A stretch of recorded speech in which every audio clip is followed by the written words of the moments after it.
¡Hey! ¿Qué es lo que, capitanes? Nuevamente por acá trayéndoles el nuevo contenido, señores, nuevo video, claro que sí. Y como vieron en el título, vamos a hablar nada más y nada menos que de Wilson Álvarez. Así que sin más, ¡vamos al mambo!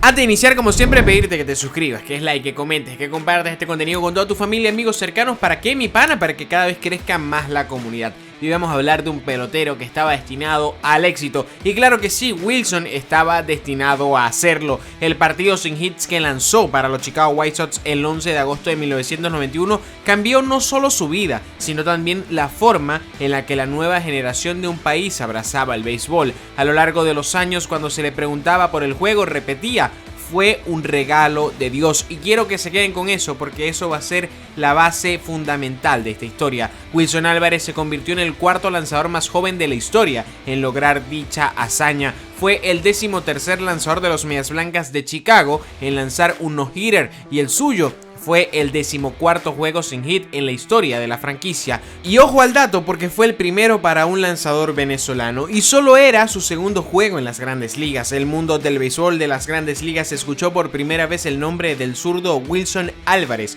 en julio de 1989, cuando los Vigilantes de Texas lo llamaron para una salida esporádica el 24 de julio. En su Venezuela natal, Álvarez ya era un nombre bastante conocido, sobre todo en Maracaibo, su ciudad natal, donde había sido noticia desde que era un niño que jugaba en las ligas menores. Wilson Álvarez nació en Maracaibo el 24 de marzo de 1970, hijo de William Álvarez, tapicero, y Ada Álvarez, ama de casa. Maracaibo es uno de los rincones del mundo más locos por el béisbol, el lugar donde Luis Aparicio se convirtió en ídolo y donde todos los niños sueñan con ser jugadores de las Grandes Ligas. Y además, la tierra del capitán, claro que sí. Wilson y sus tres hermanos, William, Walter y Willie, no eran diferentes. Era Ada quien se tomaba el tiempo de llevar a sus hijos al campo de las pequeñas ligas de Santa Lucía, donde todos los fines de semana disputaban partidos y entre semanas se iban pues a los entrenamientos. Maracaibo es el epicentro del sistema de pequeñas ligas en Venezuela, o en ese momento lo era,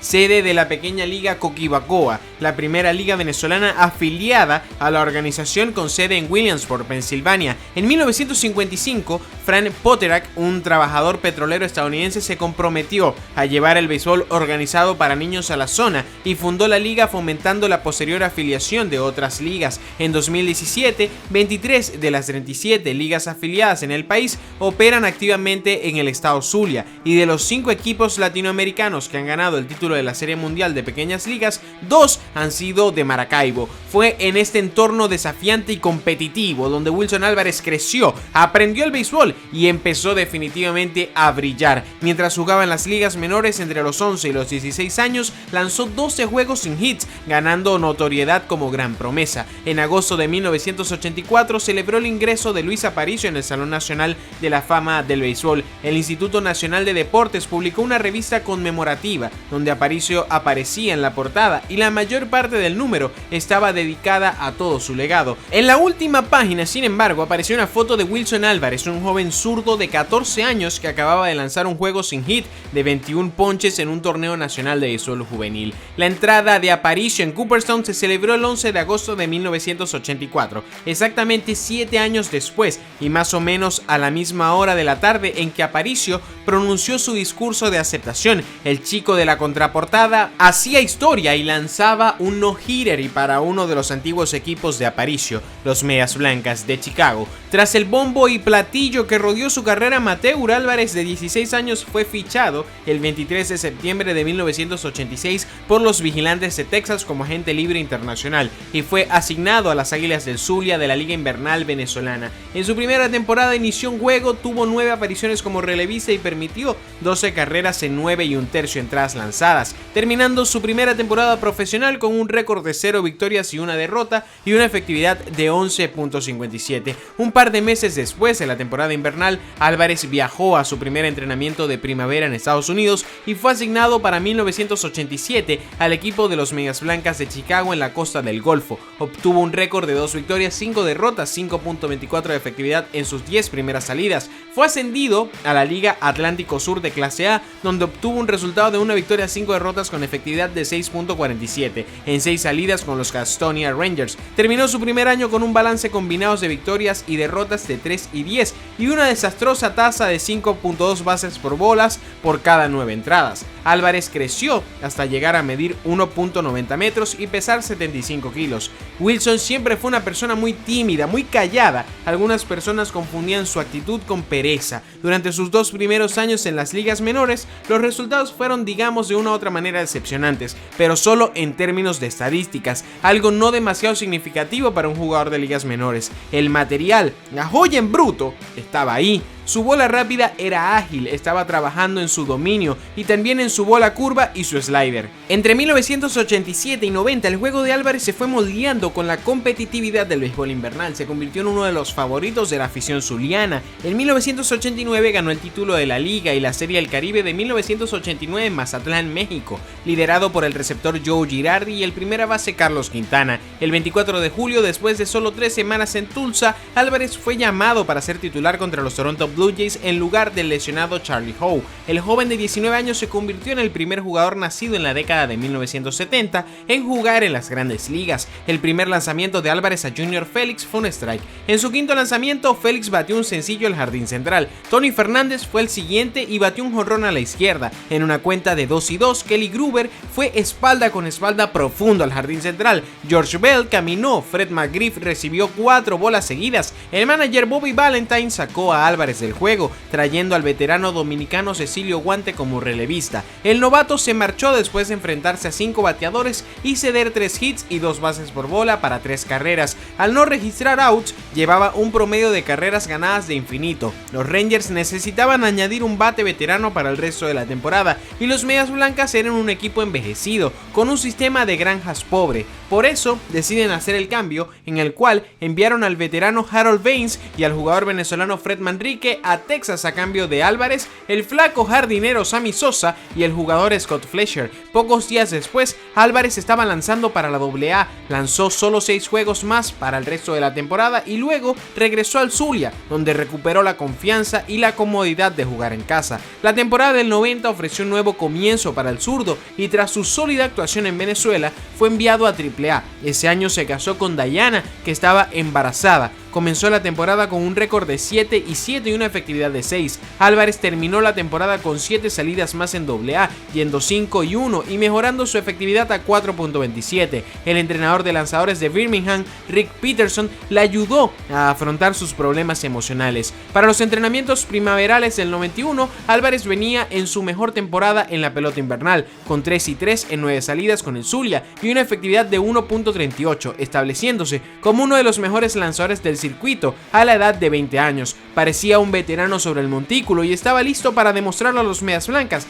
que pertenecía a las mayores. Su bola rápida rondaba los 90 y dominaba mejor su slider y su bola curva. Los Medias Blancas le asignaron de nuevo a Birmingham y tras 23 salidas tenía un balance de 10-6 con una efectividad de 1.83 y 165 ponches en 152 entradas lanzadas. El material estaba ahí y el momento de volver a las mayores se acercaba. Los Medias Blancas estaban remodelando su equipo y Álvarez entraba en sus planes. Para asegurarse de que Álvarez era apto para el trabajo, los Medias Blancas lo llamaron a las filas el 11 de agosto. Se enfrentaría nada más y nada menos que a los Orioles de Baltimore ese domingo por la tarde en el Memorial Stadium. Era su segundo juego como titular de las Grandes Ligas. Esa tarde, los dioses del béisbol apoyaron a Wilson Álvarez frente a una dura alineación de los Orioles con bateadores como Cal Ripken, Randy Milligan, Chris Hoyles y Dwight Evans. Se las arregló para hacer outs a paso con su sólida bola rápida, cambio de círculo, slider y splitter. Sea una noche de la chinita, de Dios, de quien sea, Álvarez consiguió un no-hitter. Durante los siguientes días, todos los periódicos importantes de Venezuela vendieron sus páginas de publicidad a una u otra empresa, felicitando a Álvarez por su juego. Incluso un mes después del partido, los mensajes de felicitación no cesaban. Vallas publicitarias en las calles con su foto y pintadas en las paredes con mensajes de agradecimiento. Todo el mundo participaba en la celebración. Álvarez era el segundo lanzador de las Grandes Ligas que lograba un no-hitter no-hitter en su segundo juego como titular. Permaneció con los Medias Blancas el resto de la temporada y se estableció en la rotación de lanzadores. Terminó su temporada en las Grandes Ligas con un récord de 3-2 en 9 salidas con una efectividad de 3.51. Después de su no-hitter, los aficionados venezolanos siguieron cada juego que Álvarez lanzó durante los 12 años siguientes con la esperanza de ver otro no-hitter. Se convirtió en parte de la psiqui de los aficionados. Tras la temporada, regresó a Venezuela para lanzar con el Zulia y fue recibido como un héroe en su ciudad natal. Con el Zulia se convirtió en el primer ganador de la triple corona de lanzadores, liderando la liga en victorias con 8-0 y efectividad de 1.47 con 64 sólidos ponches. Fue nombrado lanzador del año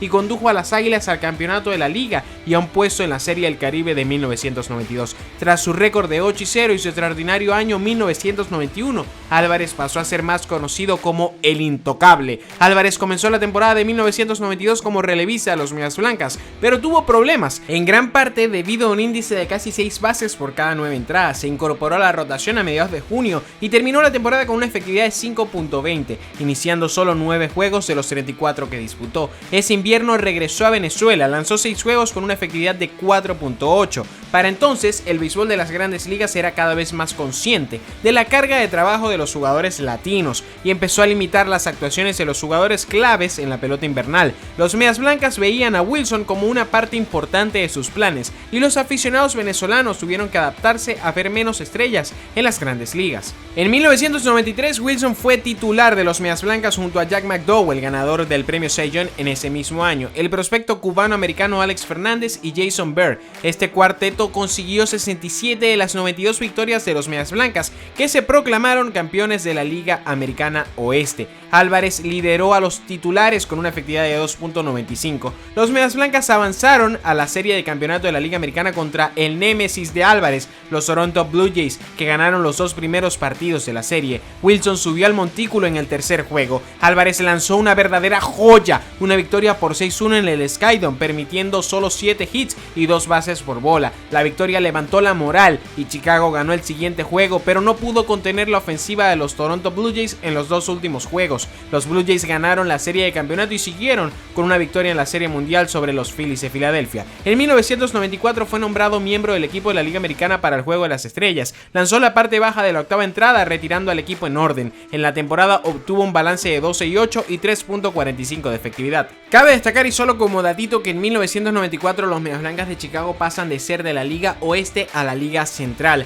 Álvarez pasó 1995 y 96 como un sólido miembro de la rotación de los Medias Blancas, iniciando 64 juegos. Mejoró su tasa de ponches y ganó 23 juegos, 8 y 11 y 15 y 10, con efectividades de 4.32 y 4.22. En julio de 1997, fecha límite para el traspaso, tenía una marca de 9 y 8 y una efectividad de 3.3. Los Medias Blancas buscaron renovar el equipo con una plantilla mucho más joven. Era el último año de Wilson antes de la agencia libre. En lugar de perder a Álvarez, los Medias Blancas lo traspasaron a los Gigantes de San Francisco junto con los lanzadores Danny Darwin y Roberto Hernández en un acuerdo de 9 jugadores. Durante su etapa con los Medias Blancas obtuvo un balance de 67 victorias, 50 derrotas, pero perdió 30 juegos en los que el equipo anotó 2 o menos carreras. Tras su paso por los Gigantes, se convirtió en uno de los zurdos más codiciados del béisbol. Los Yankees de Nueva York fueron uno de los principales candidatos a hacerse con sus servicios, pero Álvarez optó por firmar con los Devil Rays de Tampa Bay por 5 años y $35 millones.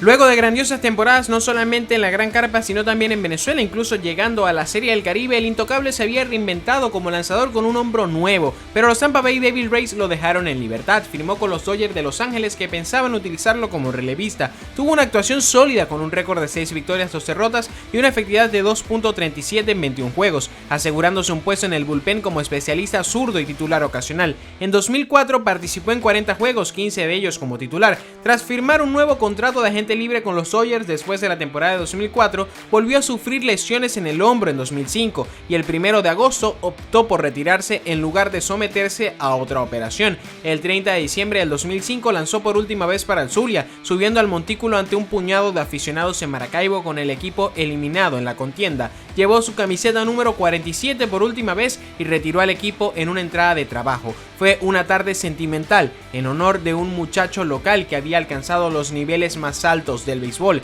Después del juego sin hit de Álvarez, otros 5 lanzadores nacidos en Venezuela hasta el año 2017 lanzaron juegos sin hits. Aníbal Sánchez en 2006, Carlos Zambrano en 2008, Johan Santana en 2012, Félix Hernández un juego perfecto en 2012 para los Marineros y Henderson Álvarez en 2013. La lista debería ser de 6, ya que Armando Galarraga perdió su juego perfecto para los Tigres en 2010 cuando el árbitro Jim Joyce señaló incorrectamente que un bateador estaba a salvo en primera base. Para cada uno de estos lanzadores, Wilson Álvarez fue de inspiración tanto por su exitosa carrera de 14 años en las Grandes Ligas como por el impacto que tuvo el juego perfecto en un país loco y amante del béisbol. Wilson Álvarez fue el primer lanzador venezolano con más de 100 victorias en las Grandes Ligas, con un récord de 102-92 y una efectividad de 3.96 en 355 juegos. Formó parte del equipo All-Star en 1994. En Venezuela lanzó durante 12 temporadas con un récord de 29-18 y una efectividad de 2.49 en su carrera. Fue elegido miembro del Salón de la Fama del Béisbol venezolano en 2011 y del Salón de la Fama de la Serie del Caribe en 2010. Wilson Álvarez sigue presente en el béisbol no solamente con las Águilas, sino que como dato relevante quedó campeón junto con el cuerpo técnico de los Leones del Caracas en la campaña 2022-2023 de la Liga Venezolana de Béisbol Profesional. También fundó un sello musical 47 Music dirigido por su esposa para apoyar y ayudar a nuevos artistas del género pop latino. A pesar del paso del tiempo, las nuevas generaciones de aficionados de Venezuela siguen escuchando los ecos del 11 de agosto de 1991, cuando Dios no solamente le dio un regalo a Wilson Álvarez, sino que también iluminó su brazo y Venezuela disfrutó de un no-hitter del intocable. Señores, disculpen por lo extenso del video, déjenme decirles que Wilson es una persona que quiero y respeto mucho. Tuve la oportunidad de conocerlo mientras trabajaba como fotógrafo en las Águilas del Zulia y si como pelotero era increíble, como persona es 1000 veces mejor. Les dejo una foto junto a Ozzy Guillén que pude tomar y que demuestra la buena vibra y el cariño que todo pelotero y aficionado profesa para con el intocable. Si les gustó este video, pedirle que se suscriban, que den like, que comenten, que compartan este contenido con toda su familia, amigos cercanos. ¿Para qué? Para que cada vez crezca más la comunidad. Recordarles que les habló su amigo el Capitán. Nos vemos.